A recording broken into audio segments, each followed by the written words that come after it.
Last night, it was amazing. Vermont high school hoops tipping off, and it's so exciting to see all the young talent back out on the hardwood on both sides of the lake as teams from all around the region gear up for a long winter road ahead in gyms across the region. Well, we started last night up in Mallett's Bay. A couple of northern Vermont teams, the Colchester Lakers, looking to turn the page after a less than stellar 2-14 season a year ago, while Missisquoi looked to pull off the rare cross-division upset. Let's go ahead and take the highlights. Colchester student section showed out as they always do, and Missisquoi looked to spoil the start of the season. This game was all Lakers, though.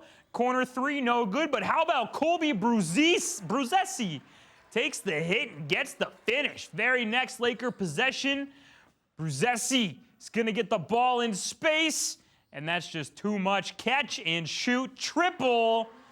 And then how about a cherry on top from Vinny Wagner? He's going to bring the ball up the court himself, and then Colby behind the back like floater up and good. 10 points for Wagner. Lakers up 20 on Missisquoi for their first win of the season.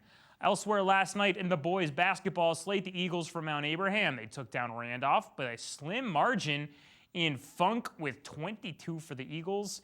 Ethan Dagnovan was able to match that for the Galloping Ghost, but his supporting cast came up just a bit short. Eagles start 1-0. And Hartford with a big 20-point victory on opening night as well, giving them a 1-0 start in Division II. White River Valley, though, they're still going to hang with it. They were one of the best teams in that division last year with a deep playoff run a year ago.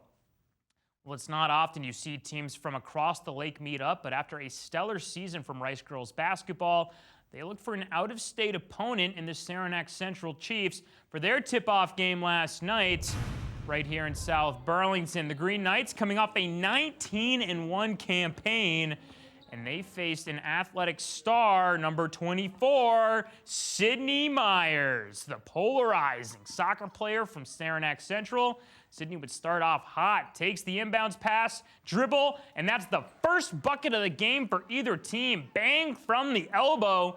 So she can do it from outside. How about with the defense? Gets the hands involved. You love that for the teammate. Great. And then bullies her opponent down low. Gets the finish up against the glass. However, Rice, they're one of the best teams in the state. How about Ataki Kaji with the splash from the corner? And then it's the third McDonough, Elise, with the tray looking like her sisters from St. Mike's. She dropped 20 in the Rice. Big victory over Saranac Central, 42-36.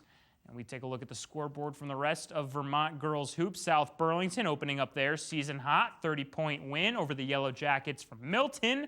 The Staley sisters combined for 19, while Marley Bushy for Milton dropped 12, and the Tigers toppled Otter Valley thanks to 30 points from L. Sellers. Tigers get off to a 1-0 start. Meanwhile, MMU Cougars, third in Metro last year. Well, they got a great start this year. How about Brianna Brownell with a 16-10 double-double lead the way for the Cougars in their win over Colchester, while Richford and Virgins went to OT. Defensive battle, 2-point victory for the Falcons, 39-37. That's all I got for the NBC5 Sports Desk. We're going to send it back to you guys.